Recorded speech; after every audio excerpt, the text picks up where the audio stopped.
Good afternoon, everyone. My name is Nyoto Daka, and today I'm going to take you through a tutorial of how a product is developed, or in short, a new product development concept.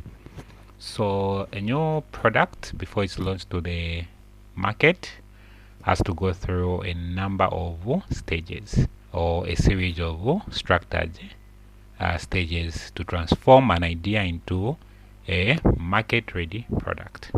So the first step or the first stage into a new product development is what we call idea generation stage. So this stage, the purpose is to generate new product ideas.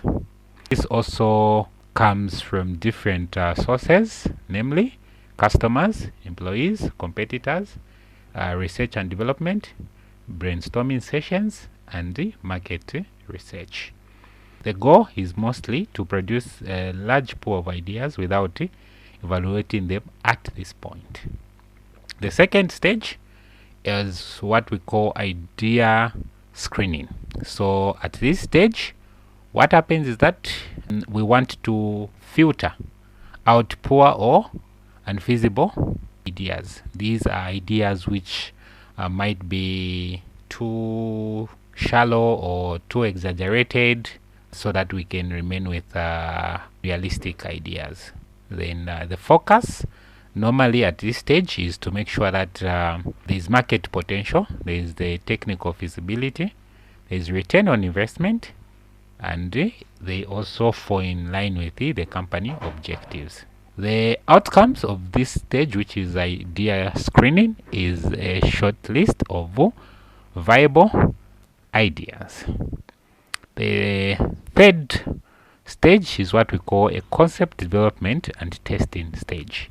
So at this stage, the concept development turns ideas into detailed product concept.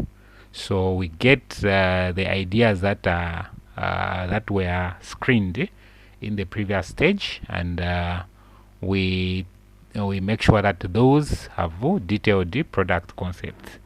Then the other part of the concept development and testing is the concept testing.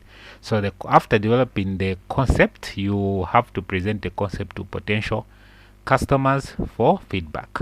Then the next phase in this concept development and testing is what we call the goal for this is to assess customer reactions and refine the concept. Then fourth stage is what we call a business analysis stage. So the business analysis stage evaluates the business potential of the product. It also which includes the cost estimates, sales forecast, profit projections, and break-even analysis. Then the decision whether to proceed based on the financial viability. Then the fifth stage is what we call the product development stage. So this product development stage, what happens is that you create a prototype or a working model of the project of the product. Then which includes research and development, engineering, and the design efforts. Then there is what we call test functionality, safety, and the compliance with the regulations that guide depends on the product that is being developed. Then the next stage is the market testing. The market testing, this is the stage where they will launch the product in a limited market or test area. So we get a portion of the market, depends on the product, the type of a product, and we launch it to that particular market and see its reaction. So the purpose of doing that is to assess customers' response and also to identify potential issues that the product might have. Then there are some methods that we use for testing, which is test marketing. Then we've got beta testing, and we've got also pilot launches. Then the seventh stage is the commercialization. At this stage, we get a full-scale launch of the product into the market now. After the market testing, when we see that okay, the product response, feedback, and passed the test, that's when we commercialize the product. And activities normally that accompany this stage, market campaigns. So market campaigns, these are campaigns that normally associated with promoting the product to the market, ensuring that mostly the message or the product knowledge reaches the target and most of the market.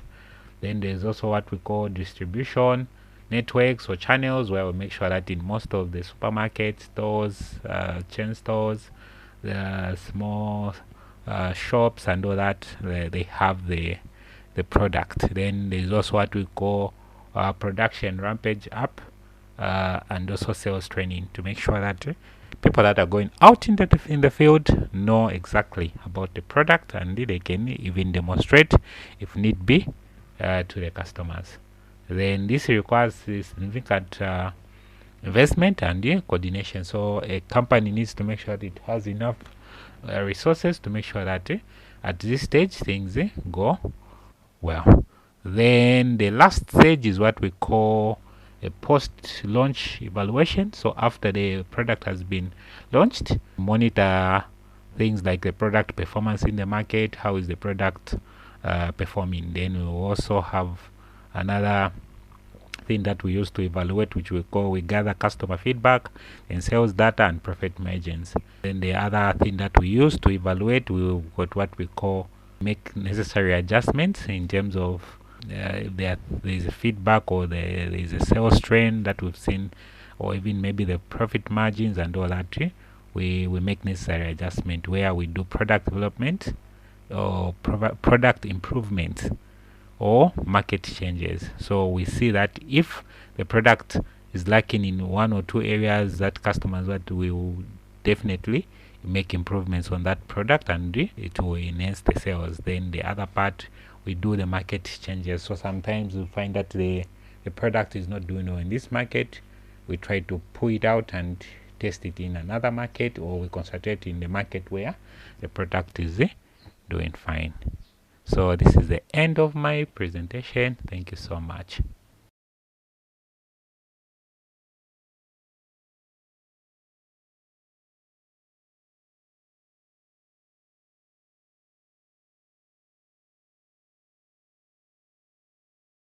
And today I'm going to take you into a short tutorial of a product life cycle. So first of all, what is a product life cycle? So a product life cycle is a progression of the product through different stages in its market life, from its launch to withdraw. Understanding the product life cycle will help a lot of businesses to make informed decisions regarding product marketing, pricing, investment, and the discontinuation strategies.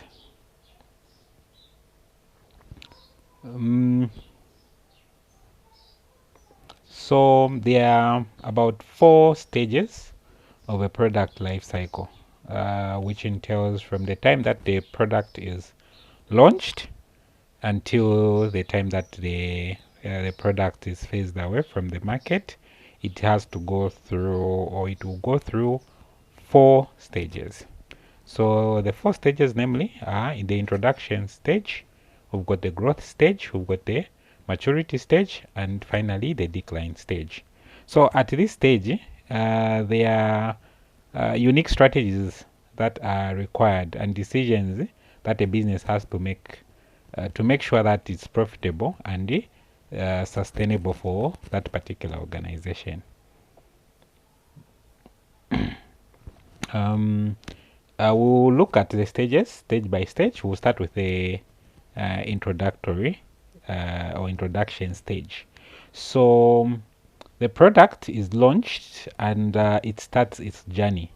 So as the product is launched on the market as a new product, there are certain strategies that organizations need to embark on, or that they need to employ to make sure that the product is sustained, and as well as the return on investment, and as well as profitability for that particular organization.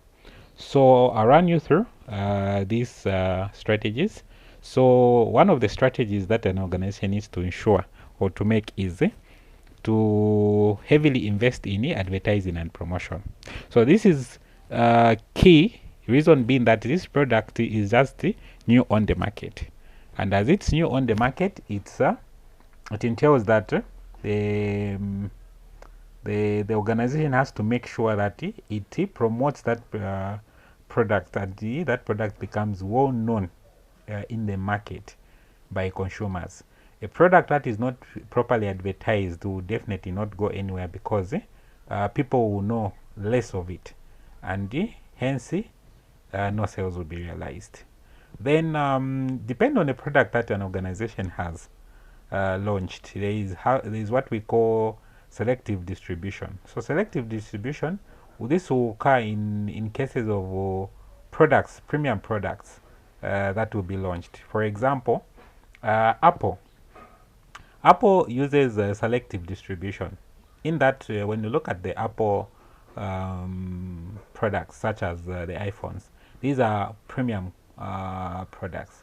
And even in terms of the distribution channels, they've got unique selling points and the distribution channels, which they only sell through their licensed Apple distributors. So you won't find any other person or any other dealer dealing with Apple stores unless they are accredited and they are associated with the Apple product. The other strategy that has to be employed at the introduction stage of the product life cycle is the informative marketing to educate customers. So owing to the fact that this product is just new on the market, meaning there is less information on the product, and there is need or a company making sure that the informative marketing strategy is employed to make sure that product should tell what it's supposed to do, or the difference that it's supposed to make in a customer's life. And this is what we call educating customers on or consumers on the product. The other strategy is the price skimming. The price skimming or penetration pricing is a price. So as you launch a product, you don't put a price tag high as the competitive product. So what you do is you have to do a price skimming, make sure that it's almost the same with the competitive products, or it's slightly lower depending on the kind of a product that you've launched. Then on the other side, you've got characteristics of the products that are launched, which you are going to find that when you launch a product in the introductory stage, you find the product was just newly launched, the sales are low, there is high production and marketing cost, customer awareness is minimal, high risk and uncertainty, and all those things that will happen. Then we'll move on and go to real life examples. So real life examples, like I mentioned, we have products that are in the introduction stage, where we find is lab grown meat, for example, entering niche markets, high cost, limited availability. These are some of the examples. Then we move on to the next stage, which is the growth stage. So under growth stage, we have strategies that the organization have to employ, which this one, an organization has to improve on product quality and features. So it has to do some adjustment to the product.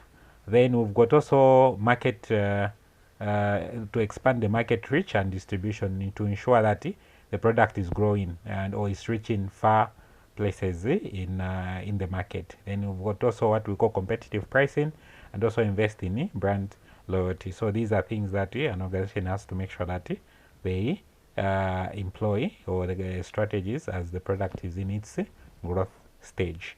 Then we have characteristics such as the rapid market acceptance, There's also increased sales and profit in this stage, and we've also entry of competitors knowing that the product is doing fine. There's also economies of scale begin at this growth stage. Then we move on to real life examples. We can give an example. We have products that are in the growth stage, such as Tesla Model 3. So electric vehicle adoption growing rapidly. So when you look at Tesla, it's in a growing stage. So most of people have accepted it, and it's now in the market. So we've got also electric cars, strong growth in Asia. So Asia has accepted, and you will see an increase in the use of electric cars. Then after that, we've got a stage. The next stage is the maturity stage of the product. So the maturity stage of a product, this is a stage where a product has reached its maturity. So it has outgone the growth stage. Now it's in a maturity stage. So at this stage, companies don't need to relax. They need to push as much as they were pushing when the product was in a growth stage. So one of the strategies is a product differentiation. So at maturity stage, you have to make sure that there is product differentiation from other products in the market. Then there's also what we call improved customer service, and you make sure that the customer service for this product is enhanced to make sure that you sustain the maturity of the product. Then you've got also professional promotional offers that you have to do to make sure that the sales are stable and the product is doing fine in the market. Then you also have to explore new market segments. So not only limited to the market that the product is in, you have to make sure that you go into new market segments to make sure that at least the product reaches other new markets, and which will see growth in sales and also a high return on investment. Characteristics of this maturity stage, you'll be able to see sales peak and also market saturation. You're going to see intense price and future competition coming in. Profit margin might decline sometimes, depends on the kind of a product. Then after the maturity stage, the product before it goes into a decline, I'll give an example of real life examples of products that are in maturity stage. So right now we have smartphones. So smartphones are in maturity stage, meaning at the moment, at most of the population in the world, they are using smartphones. For example, iPhone, for example, Samsung Galaxy. We have products that are in maturity stage, Coca-Cola, Pepsi, etc. Then we've got also laptops and PCs. Then we've got also flat screens or smart TVs that are in the maturity stage. Then the product finally will go into what we call a decline stage. So decline stage is a stage where the product now starts dying or fading away. And despite this being in a decline stage, organizations still needs to put in the effort in making sure that the product survives in this stage, or the product at least is making some profits in this stage before it's finally phased out. So one of the strategies, for example, it has to be, you have to reduce on market expenses. So this has to do with balancing to make sure that you don't lose out. Then if the product is declining at a very faster rate, or you've noticed that the product has declined, it's better you discontinue that product line or you sell it off to other companies.